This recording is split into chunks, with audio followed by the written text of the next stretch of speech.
Hi everyone, welcome to my channel. तो आज हम इस लेक्चर में एक नई प्रॉब्लम देखेंगे जिसका टाइटल है मैक्सिमम वैल्यू। तो चलो प्रॉब्लम स्टेटमेंट से स्टार्ट करते हैं।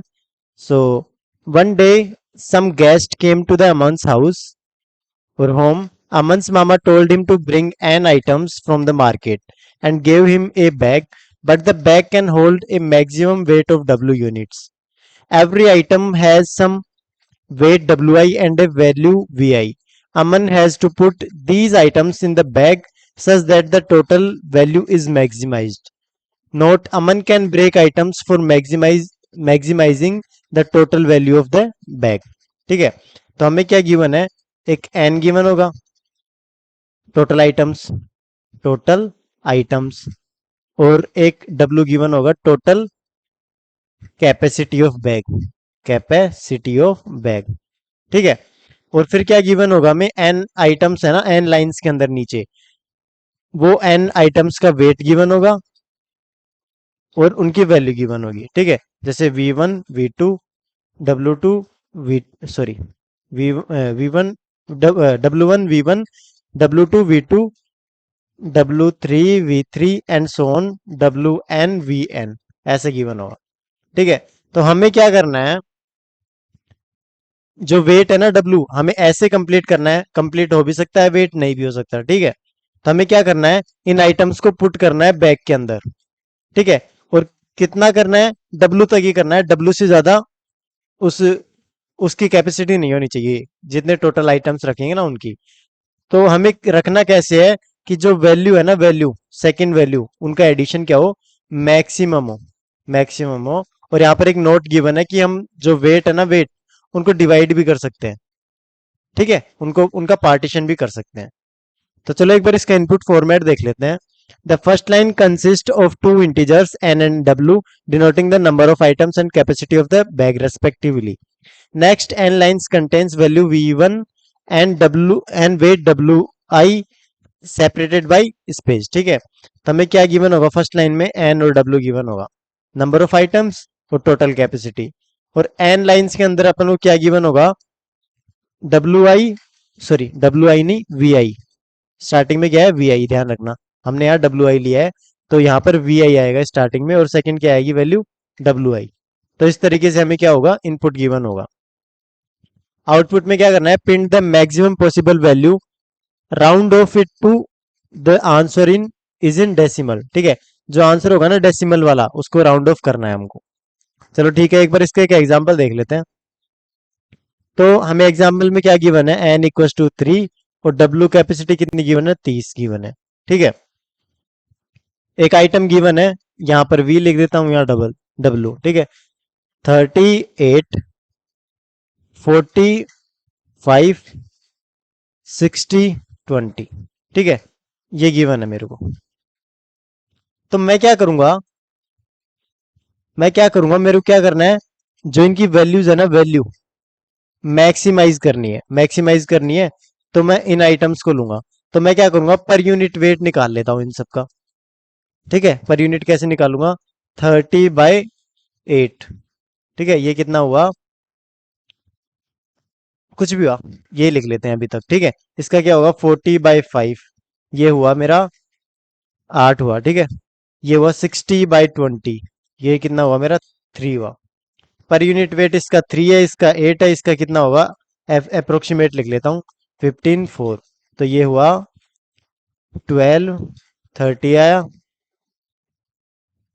7 2, ये हुआ 3.75। ठीक है, तो हमें क्या करना है? सबसे पहले ये मैक्सिमम जिसका वैल्यू है ना, पर वेट वैल्यू, मैक्सिमम जिसकी है उसको लेना है।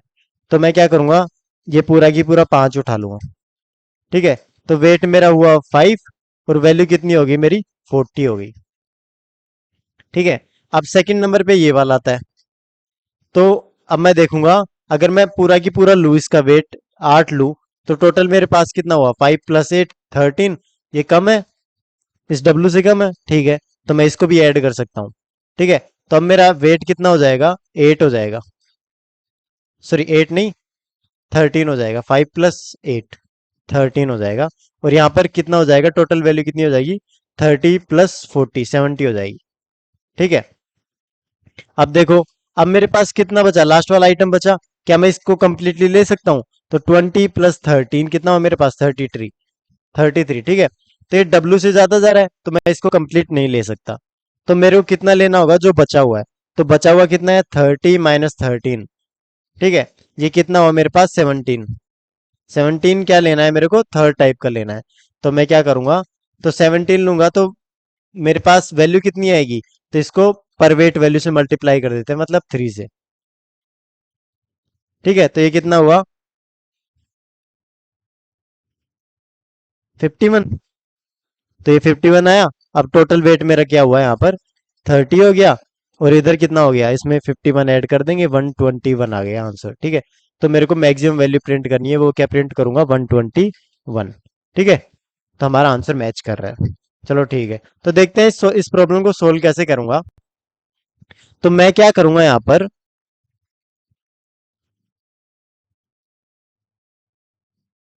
सबसे पहले मैं क्या करूंगा, स्टेप फर्स्ट लिख लेता हूं मैं यहाँ पर। स्टेप फर्स्ट में क्या करूंगा मैं यूनिट, या फिर ऐसे लिख देता हूं, वैल्यू पर यूनिट निकाल लूंगा मैं सबकी। ठीक है, ये मैंने निकाल ली। ठीक है, पर यूनिट वैल्यू। फिर मैं क्या करूंगा सेकंड स्टेप में, जो मैक्सिमम वाली होगी ना, मैक्सिमम वाली, मतलब वैल्यू पर यूनिट वाली होगी ना, उससे मैं स्टार्ट करूंगा इसको। तो इस तरीके से मैं कैसे करूंगा इसको, ये देखो। मैं क्या करूंगा, एक वेक्टर लूंगा। वेक्टर ले लिया मैंने। वेक्टर में मैं क्या करूंगा, जो फर्स्ट वैल्यू होगी ना मेरी, फ्लोट होगी। और सेकंड क्या होगी? इंटीजर होगी। तो फर्स्ट वैल्यू फ्लोट होगी, तो वो क्या डिनोट करेगी? मेरा मेरा क्या करेगी? Value, value per unit denote करेगी। और थर्ड वाली, उसका जो टोटल, टोटल वेट है ना, टोटल वेट, मतलब डब्ल्यू आई वाला, वो स्टोर करेगा। ठीक है, तो मैं क्या करूंगा, एक मैक्सिम वेक्टर बनाऊंगा। मैंने वेक्टर बना लिया यहाँ पर। तो हम इसका एक बार सुडो कोड ही लिख लेते हैं, ठीक है। तो मैं क्या करूंगा, एक वेक्टर बना लिया मैंने यहाँ पर। यहाँ पर मैंने लिख लिया फ्लोट, यहाँ पर मैंने लिया इंटीजर वैल्यू। मैंने वी नाम से बना दिया इसको। ठीक है, वी से डिनोट कर दिया। अब मैं क्या करूंगा, मैं, जो मेरा, मैंने दो एरे बनाए होंगे, एक तो वैल्यू वाला होगा और एक वेट वाला होगा। ठीक है, और मैंने एन और सी के अंदर मैंने स्टोर क्या कर लिया, एन नंबर ऑफ जो आइटम्स थे वो, और सी के अंदर कैपेसिटी। ठीक है, तो अब मैं क्या करूंगा, फोर लूप चलाऊंगा, I equal to 0, I less than N, I plus plus. ठीक है, मैंने ये स्टोर कर लिया। अब मैं क्या करूंगा, जो मेरा वेक्टर है ना, जो क्या क्या स्टोर कर रहा है, फ्लोट और इंट। यहां पर लिख देता हूं, मैं पेयर लिख देता हूं। पेयर की फॉर्म में स्टोर करेगा। ठीक है, तो मैं क्या करूंगा, एक पेयर बनाऊंगा यहाँ पर, pair float comma int P. अब पी के जो फर्स्ट वैल्यू है ना, पी डॉट फर्स्ट, उसके अंदर मैं क्या स्टोर करूंगा, जो मेरा वैल्यू पर यूनिट है ना, उसको स्टोर करूंगा। तो वैल्यू पर यूनिट कैसे स्टोर करूंगा मैं, जो वैल्यू आई के अंदर है मेरी, वो डिवाइड किससे कर दूंगा, वेट आई।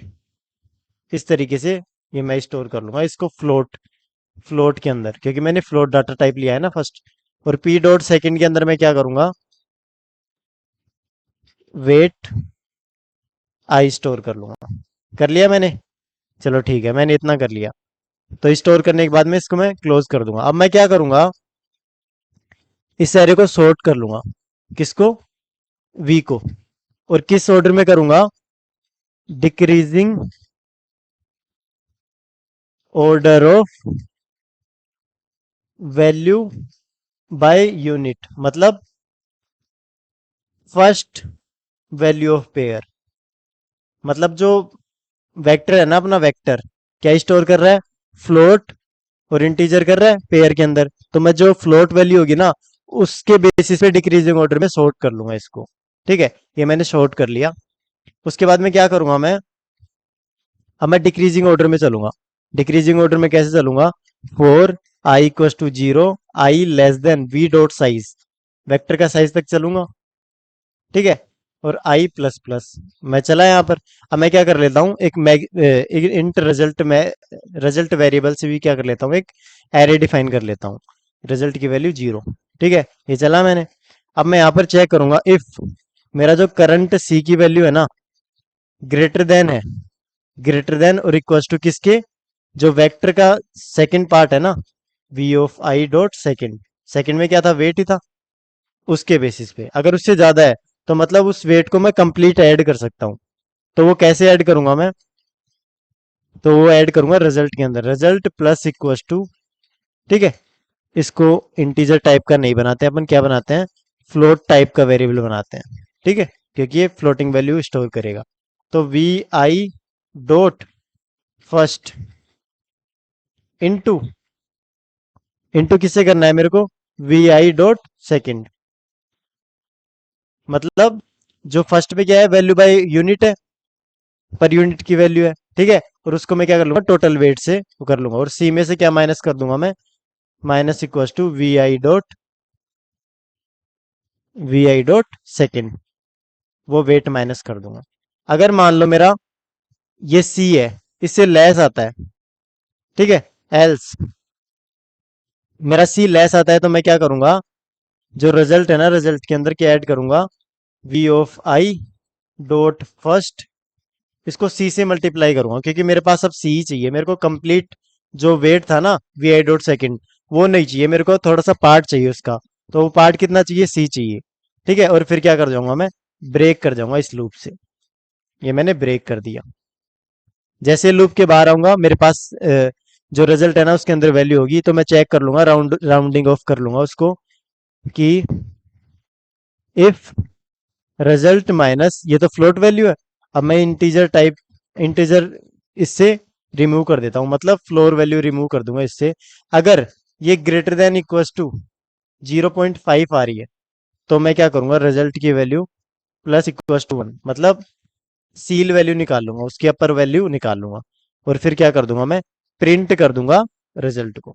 तो ये मेरा क्या दे देगा, इस जो टोटल मैक्सिमम वैल्यू है ना, जो डब्ल्यू वेट कंसिडर कर रहा है वो, उसकी मैक्सिमम वैल्यू प्रिंट करके दे देगा मेरे को, ठीक है। तो ये इसका क्या हो जाएगा, सूडो कोड हो जाएगा।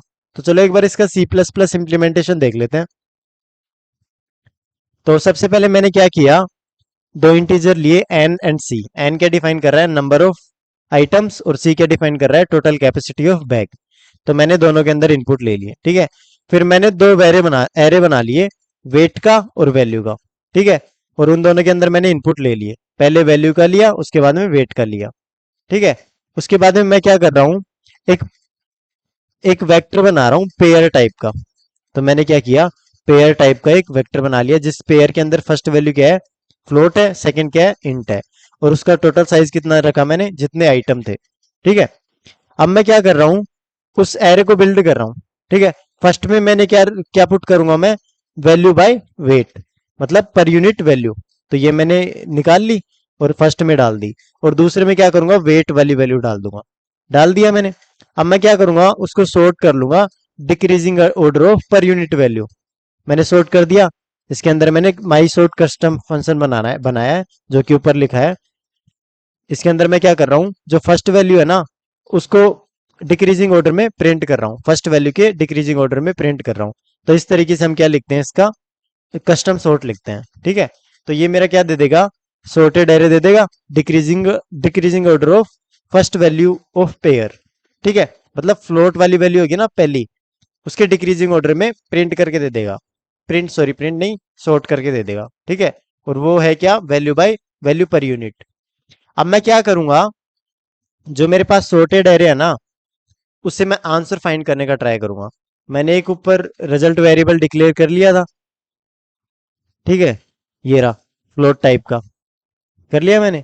अब मैं क्या करूंगा, इससे रिजल्ट बनाऊंगा, कैसे बनाऊंगा देखो, मैंने अब जो रेस रेशियो वैल्यू है ना, वो वेक्टर है ना मेरा ये वाला, इस पे ट्रेवर्स करूंगा। तो मैंने एक लूप चलाया इक्वल टू 0 से लेके एन तक। अब मैं चेक कर रहा हूं, अगर मेरी कैपेसिटी करंट वैल्यू के वेट से ग्रेटर है तो मतलब उस वेट को मैं पूरा ऐड कर सकता हूँ, ठीक है। तो मैं सी को तो डिक्रीज कर दूंगा, उतना वेट डिक्रीज कर दूंगा उसमें से, और रिजल्ट के अंदर मैं क्या करूंगा, उन दोनों वैल्यू को मल्टीप्लाई कर दूंगा। ठीक है, weight into per unit value को। ठीक है, तो वो मेरा रिजल्ट वैल्यू में ऐड कर दूंगा उसको मैं। ठीक है, अगर ऐसा नहीं हुआ, मतलब मेरा सी जो सेकंड जो वेट गिवन है ना उससे कम है, तो मतलब मेरे को उसका कुछ पार्ट लेना होगा। पार्ट कितना लेना होगा, सी। तो मैं वो उसमें क्या करूंगा, मैं रिजल्ट के अंदर ऐड कर दूंगा पर यूनिट वैल्यू इनटू सी। तो मैंने ये यहां पर कर दिया। अब मतलब मेरा सी क्या हो चुका है, जीरो हो चुका है। मतलब अब और कोई वेट ऐड नहीं कर सकता, तो मैं यहाँ पर क्या कर जाऊंगा, ब्रेक कर जाऊंगा लूप से। तो जैसे ही बाहर आया, मैं चेक कर लूंगा, राउंड ऑफ कर लूंगा उसको। ठीक है, यहाँ पर मैंने राउंड ऑफ कर लिया कि अगर पॉइंट में 0.5 से ग्रेटर आ रहा है, तो उसमें क्या कर दूंगा, मैं एक ऐड कर दूंगा इंटीजर वैल्यू में, और फिर क्या करूंगा, मैं प्रिंट कर दूंगा उसको। तो इस तरीके से मैं क्या कर दूंगा, अपना रिजल्ट प्रिंट कर दूंगा। तो ये मेरा क्या हो जाएगा, इसका C++ इम्प्लीमेंटेशन हो जाएगा। So thank you for watching this video.